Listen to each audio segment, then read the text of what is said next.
Scott Mitchell here with It's My Game speaker highlights. Remember, the world's largest virtual kids tennis conference, It's My Game Kids Tennis Conference, August 14th to the 23rd. You can register at conference.evolve9.com. And today I'm excited to talk about, because this is a little bit different than just tennis. So social media and marketing is such a big part of what we do in our industry and around the world these days. So today I'm speaking with Christina, director of Nordic Tennis Magazine. Christina, welcome. Thank you so much, Scott. I'm so excited to be here with you. Yeah, this is great. So this is neat, and a neat topic, because a lot of our interviews have been about the tennis world and the programming and so forth. So your background is in journalism. You've even been a personal trainer, and now with your role with Nordic Tennis Magazine. Tell us a little bit about yourself, about the magazine, and then also the social media tennis marketing program that you're putting together to help coaches and clubs out there to really get engaged with the social media side. So tell us a little bit about that as well. Yes. Okay. Thank you, Scott. So I'm originally from Romania.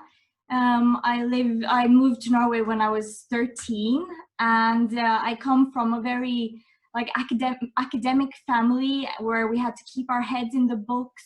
And, that was the only way to get a secure career and a secure income. So I was never the sporty type kind of girl, although that's all I dreamt of. So once I did come to Norway and I had these amazing opportunities in the local tennis club at a kind of grown up age, I was like, I got to check this sport out. It seems like fun, right? So I joined a class, and then I joined the league, and then I competed, and then I actually got certified as a tennis coach, level one. And I was just like, being such a creative spirit, I was like, how can I work with tennis in a creative way and do what I know best, which is communicating and creatively, to help others that work in tennis. Because you guys that are on court, and the club managers and the event organizers and all these people that are so deep in tennis, they're doing such a brilliant job, and social media is only getting more and more important for us to use as a tool to reach people in our community and reach even worldwide. That it's something that I've worked with since 2011. I'll talk more about that in my presentation. And I just want to take what I learned and just share it with tennis providers all over the world, so that I can help them grow their program and their membership and their coaching business or tennis brand. So Nordic Tennis, since you asked me, it originally started as a magazine, because yes, I did have a journalist degree, so that was my natural start. But after so my online presence kind of got me two dream jobs, one which I didn't foresee, one which was as a project manager, and I acted for a communication agency, and I just ended up creating content for a lot of our clients. And then I got a marketing manager job, which I work as today for a commercial shopping center, where I basically market the center, and it's 50 plus stores. So I'm kind of used to working with a whole spectrum of industries. So I picked up a few tips and kind of learned some strategies and tools, and I'm just loving this whole social media game, if you will. And I just want to share it with you brilliant people that are doing such a great job for tennis. So I'm pivoting that magazine feature, which was basically started out from Norway, where I live, but now I do want to help more tennis providers worldwide. So that's why I'm thinking of creating this membership where I do help tennis providers with social media content each and every month, so that their marketing needs are taken care of. Yeah, because I think, each club, each coach out there really is their own brand. And I don't know how many coaches, I think clubs maybe and facilities do realize this, but coaches, I don't know if they really understand that piece. And there's a lot of different ways for them to engage with people on different topics. And there's a lot of different avenues. Are there particular, maybe just one or two, if you had to tell a coach right off the bat, what particular platforms should they focus in on to try to engage in their Mhm. maybe future clients? Sure. So since this is a kids conference, like we're not going to be targeting the kids specifically, because they might be on like maybe Snapchat, Instagram, and TikTok is more like for the youngsters. But since there's an age limit of 13 years old on most social media platforms, we are going to want to be targeting the parents in their local community.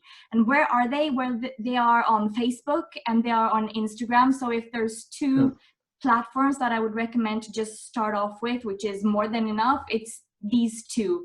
And you're putting it so brilliantly, like the coaches and the clubs, they're their own brand, whether they want to or not. I mean, they're being Googled, they're being searched by on Facebook and Instagram. That is how we collect our information these days.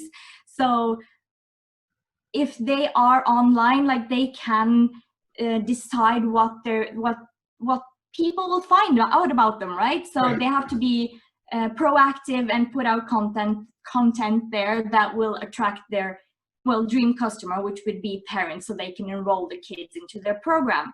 But I so get this, right, Mitchell? Like Scott, like it's so frustrating and time consuming, and like where do you start on social media? Yeah. And either you have a lot to say or you don't know have what to say, or there's been a long time since you posted, I gotta post something.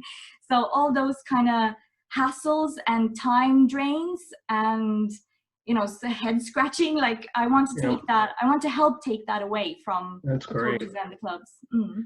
Yeah, and I think this is something that clubs and coaches around the world need a little bit of guidance with. And so, as you think about that, as you get into this piece of maybe the new piece of what you're trying to do for our industry, what are some of the challenges that you see coaches or clubs having, or possibly could have, when it comes to marketing their tennis? Yeah.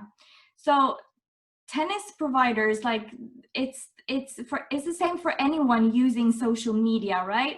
So you are ultimately on social media either because you enjoy spending the time scrolling through the squares, right, on Right. Instagram. But if you are a business owner, or a coach which is a business owner, or a club which is also a business owner, like you want to be there with purpose. So you don't want to be wasting your time, in other words. So Right. um, this whole strategy thing, which I think is such a scary word, kind of for a lot of people, it's like, oh my gosh, we got to have a strategy with social media. It sounds so overwhelming. There are so many tips online, so many questions you can answer, fill in this and fill in that and stuff like that, and you end up with like a document.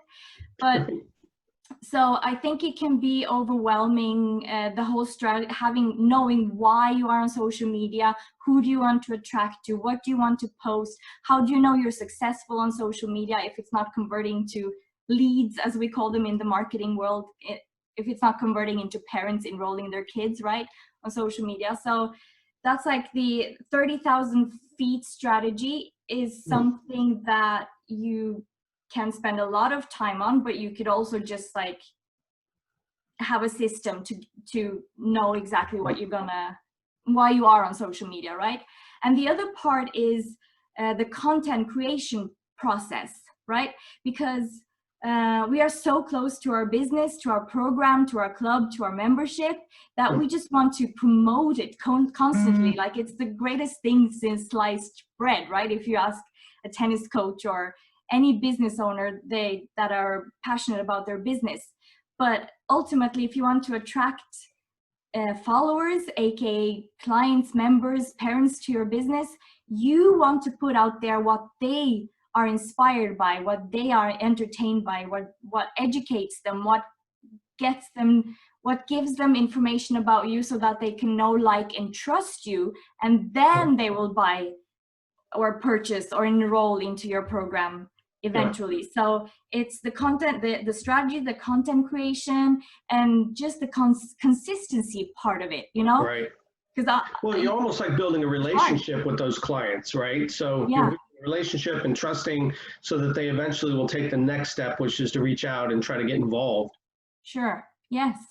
So and tell us a little bit about your presentation. We're excited because we're going to have so many speakers out there talking about programs and how to coach and develop kids.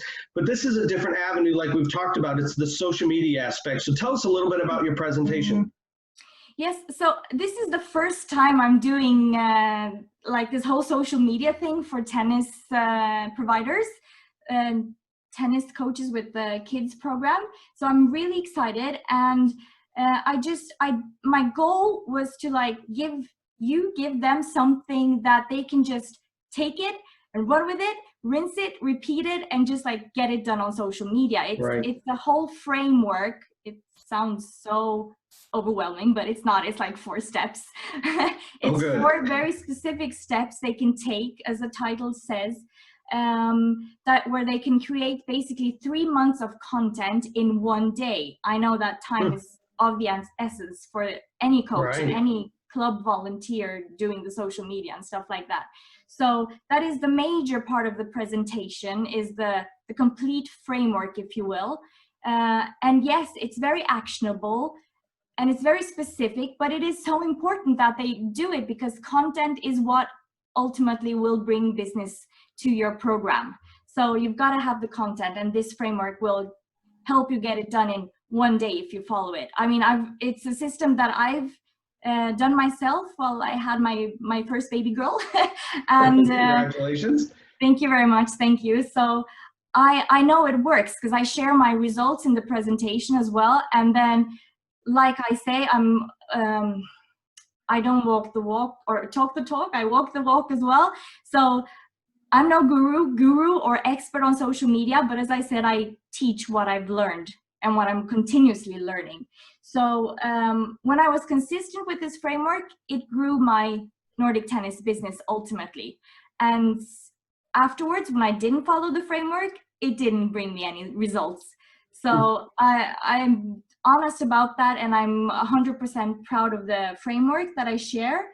And I'm also talking about these COVID times, why it is important to show up, even though, people are losing jobs or have lost jobs and communities are in lockdown, explaining why it's important. And not only that, again, the actionable steps, I'm referencing to a resource on my website where they can actually get the caption templates and get the photos and get the photo suggestions, so they can actually show up for a whole month on social media during these COVID times.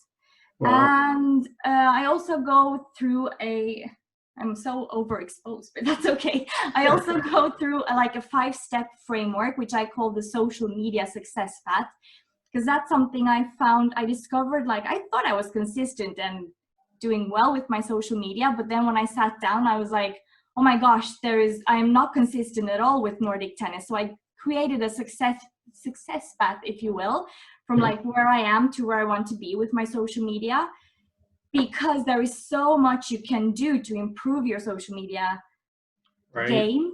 Yes, brilliant. Yes, your whole social media game, but I don't want the overwhelm, and I don't want to provide overwhelm either. I want to gives clear steps. So if you're at this stage, you do these steps to go on to bridge the gap to the next stage. So that's just a framework that I talk about as well. This is a success path. Sorry. That's okay. No, that's exciting. It's a lot of work. I know you probably spend a ton of time in that world. So without giving secrets away, I think what you just, for me, I'm going to tune in. I think those coaches that are watching, they're going to absolutely want to tune in and pick up your presentation. But I want to make sure that everybody knows to go to conference.evolve9.com to register. There's over 30 presentations, over 40 hours worth of content. We've got a VIP package, which gives you all of this information, plus another conference that we did in Orlando a few years ago. You get access to all of this for an entire year if you do the VIP package. But Christina, we've got to run. I appreciate your time. And we look forward to seeing all your great stuff and information in just a few weeks. It was a pleasure talking to you, Scott. I look forward to connecting more on social media. Absolutely. Thanks again. That's how we met. All right. Yeah.